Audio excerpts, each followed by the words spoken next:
একদম মানে নিষ্পাপের মতো শুয়ে আছে, মানে একদম কিছু জানে না। এখন মানুষ একটা ফাইলে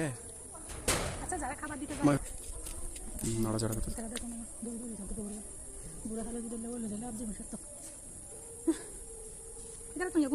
পড়লো বাঘ পড়লো এ শুধু আর তাকে দে পাগলা পাগলা টাইগার বেড়া হবে রে এ শুধু ইয়ত্তি ইয়ত্তি ইয়ত্তি হাঁড়িবে এত দূর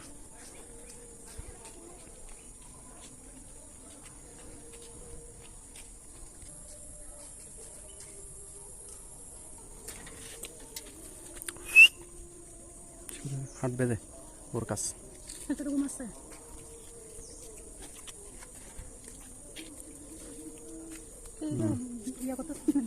আর একটা ঘুমের দেশে চলে গেছ না না ও সীমান্তরে এতটুকু